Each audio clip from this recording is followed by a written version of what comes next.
This is a special report from About Space Today. For many years, we've been told, oh, you know, this is silly and whatnot, and this topic is really not to be taken seriously. Look, I was part of the program. I ran the program for a better part of 8 years on this topic. It is absolutely real, and now we've been looking at this for a long time because of the pressure put by Congress and people like you seems to suggest that China finally or Russia our government is beginning to become more transparent about this topic and tell the truth about this topic. And do 90-degree turns in midair after doing 8,000 miles an hour, then you know you're looking at the greatest intelligence failure this country has ever had, eclipsing that of 9/11.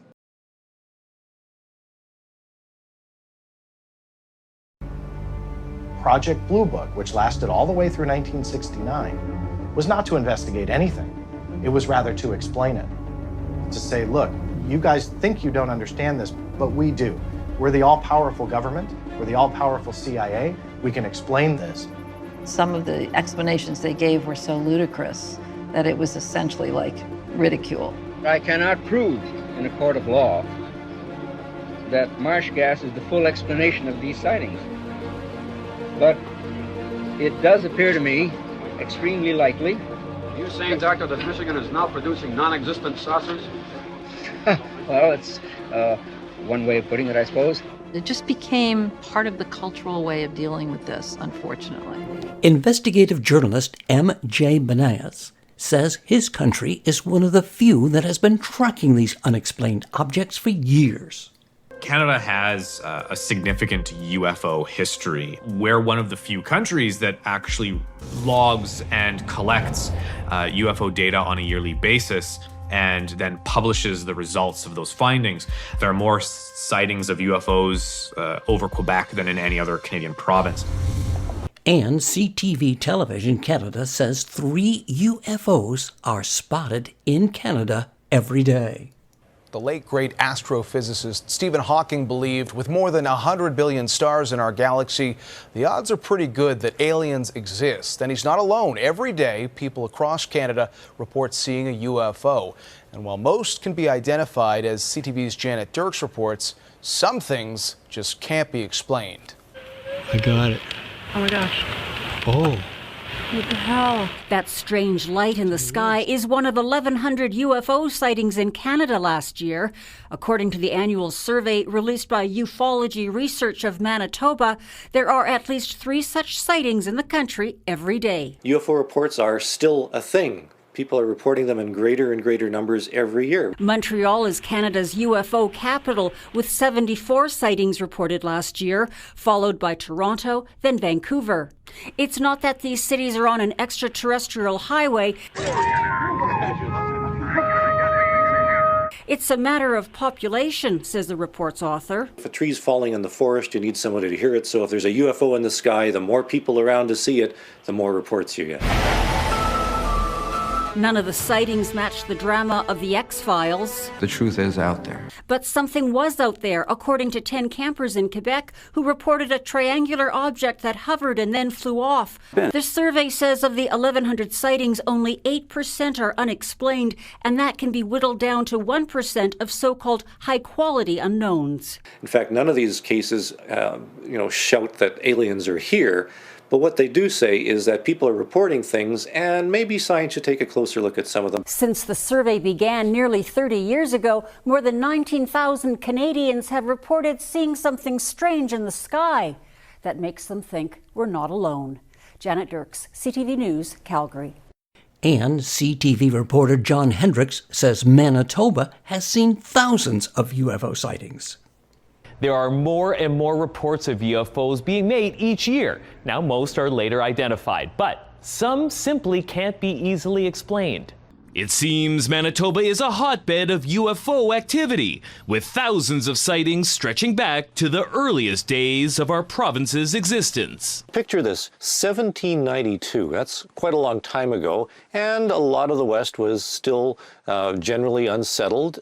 David Thompson was in an area that was now around Thicket Portage in 1792, and it was winter, when they said that they had seen a mass of gelatinous luminosity moving through the air, and it actually approached them, and when it was in a few hundred feet of them, it dropped to the surface of the lake and vanished from sight.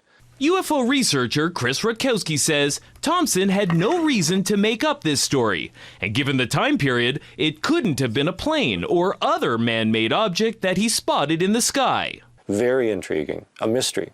Rutkowski says most UFO reports are later identified, but about 17% are officially labeled as unexplained. After being involved in this for more than 30 years, there is a real phenomenon. I can definitely say there's a real phenomenon. It's not something that's made up. It's not hallucinations. People are actually seeing things. What those things are remains unknown, unidentified, and a chapter to be investigated in the M-Files. These accounts of UFO sightings by our friends to the north seem very similar to those being reported here in the U.S. About Space thought you just might want to know. Check out our Facebook page, aboutspace.today, for launches and landings, and invite your family and friends to listen weekly. Join Don Meyer, Space Coast News Editor, this Friday for America in Space. And to all our listeners around the globe and here in the U.S., thanks for listening. I'm David Denault, and this has been About Space Today.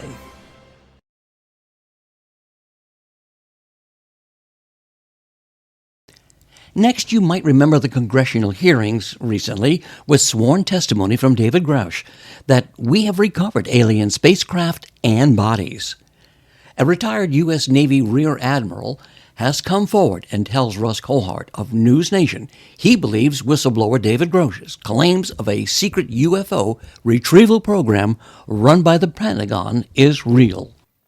Tim Gallaudet has spent a career serving his country. First in the Navy, working in areas like aircraft carrier combat operations and assisting Navy SEAL teams during counter-terrorism operations. Tim, you've said publicly that you think UFOs, UAPs, are the story of the century. Now, I happen to agree with you, but why do you say that? Oh, absolutely. We're being visited by non-human intelligence with technology we really don't understand, and with intentions we don't understand at all either. And this is just one of those great big questions. Are we alone or not? And we're learning we're not. Now that really does surprise me to hear that from a former very high-ranking flag officer in the US Navy, to actually say you're stating categorically that you believe NHI, non-human intelligence, are real. Absolutely, I do. Why do you say that? Well, for a number of reasons that have been coming out.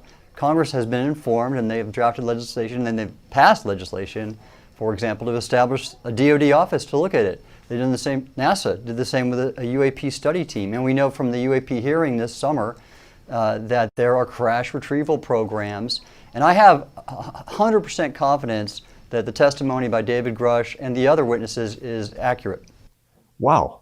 That's a big thing for you to say that, isn't it? It is. It's astonishing. And that's why I wrote that article in The Hill. I don't understand why more people are not interested in this. I mystify the lack of intellectual curiosity. You know, the moment for me was the Schumer Amendment, when the Senate Majority Leader, Chuck Schumer, put into proposed legislation language referring to non-human intelligence over 20 times. Exactly. That's the statement. And Congress doesn't act at that level without information. Clearly, you believe there's a cover-up. Yes. Why are they covering it up? I mean, you're probably one of the more highly cleared public officials from the military, past serving, who's basically come out publicly and said, you think this is real. Why do you think there is this cover-up? What are they concealing? Well, sure. This is technology we're still trying to learn about, and it could give us an advantage in any military conflict. And so that's a good reason to not disclose the nature of the technology. And I think for the foreseeable future, we don't want to release and disclose all of the technology that we've recovered. However, I think it's about time that we do disclose that we are in contact with non-human intelligence. That's what needs to be put out there in the public. The problem, Tim, is that a lot of the government is still in absolute denial. I mean, you talk as a fact about a crash retrieval program, and we're talking here about retrieved non-human technology, aren't we? Yes. So what you have going on right now are, again, legacy classified programs, special access programs, and without congressional direction and White House policy, that's not going to change.